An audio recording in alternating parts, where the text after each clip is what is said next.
Alright, what's going on, you guys? My name is Nick, and welcome back to the channel. And it's been a while, but I just got out of seeing Joker 2, Joker Folie, Deux, so let's talk about it. I'm going to be completely honest with you guys. I was not going to post this video at all, but after kind of reading a bunch of the reviews, I really felt like I kind of had to hop on here and kind of defend the movie a little bit, because, wow, the amount of awful things that I'm hearing people say about it, it's crazy. I got to give this movie a little bit of its flowers.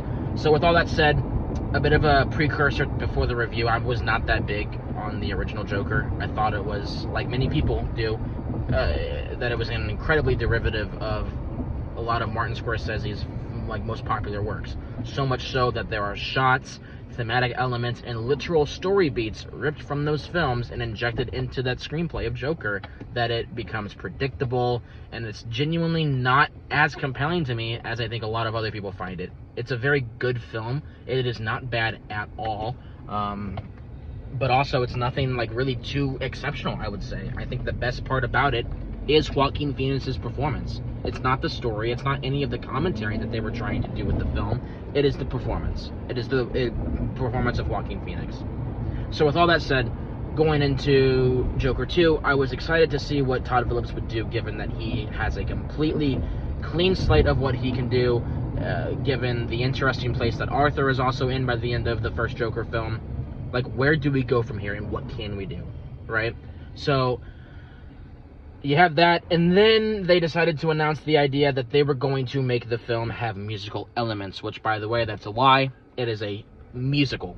There's not musical elements. Saying that the film has musical elements really implies that there's only going to be maybe a handful of songs to it. It's going to be sprinkled in there. This is a musical. Okay, maybe not in the sense of a West Side Story or, Rent, anything else like that, where the songs genuinely advance the plot, and there's a lot of conflict and stuff within those songs that are being handled.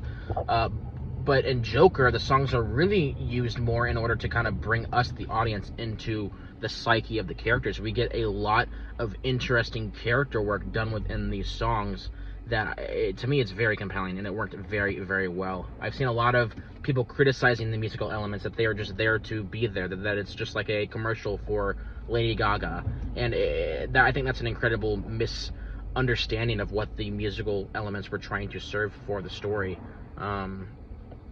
It just really worked for me. I understand if the musical elements just didn't click for you, that's fine, but I think I have a bit of a problem when people start to say that it was saying nothing and it was just there to be there, because that's just simply not true, and it's not fair to what they were actually trying to do and how it actually worked for audience members like me that actually liked it and felt affected by what they were doing. Performance-wise, everybody was on par. I honestly wish we could have gotten a little more with Lady Gaga. There's a very interesting route that they take with her character that I do think is going to also upset a lot of people, and personally, I didn't mind it. Did I love it? No, not really, but I really did appreciate and really feel endeared by their relationship together, at least in the first half of the film when they were starting to get together, and to actually, see that relationship kind of blossom a little bit. That was really compelling.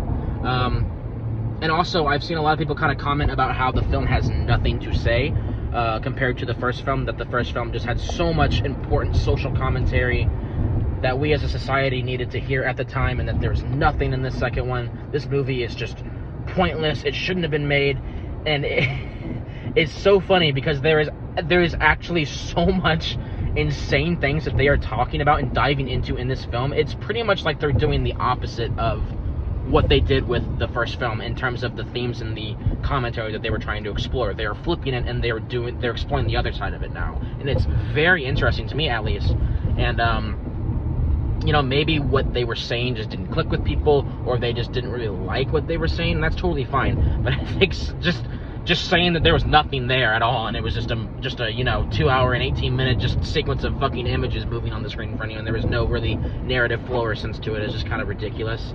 I'm kind of calling out John Campea there a little bit, because I love John, love him to death. He's one of my favorites on the platform, but oh my gosh, man, that review was just so unfair, and just a mischaracterization of the film. If you guys want to go see the movie, go see it. Do not let any negative review impact what you want to do.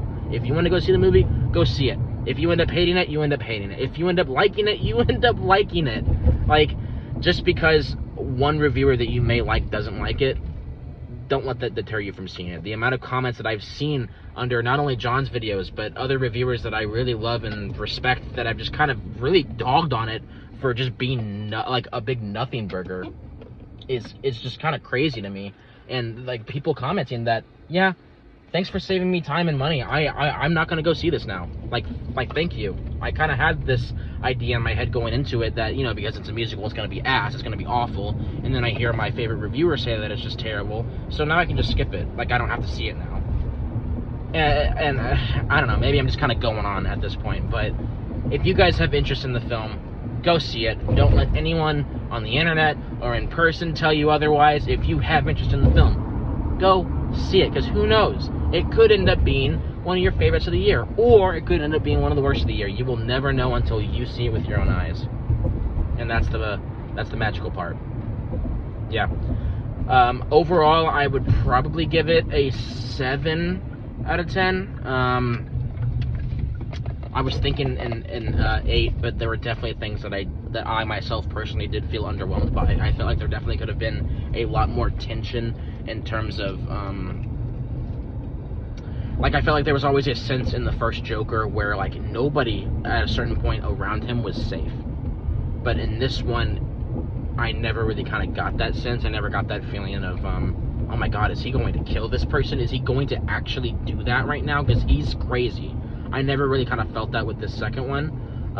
But that's also just because we are in a completely different spot with Arthur now than we were at the end of Joker. And for me, it worked. It clicked. It did. If it didn't work for you, totally get that. And I cannot wait to talk to you guys about this a little more. Feel free to rip me up in the comment section. Tell me I'm wrong. Tell me I'm stupid. Do whatever you like. Do it. Just go see it and make your own opinion first.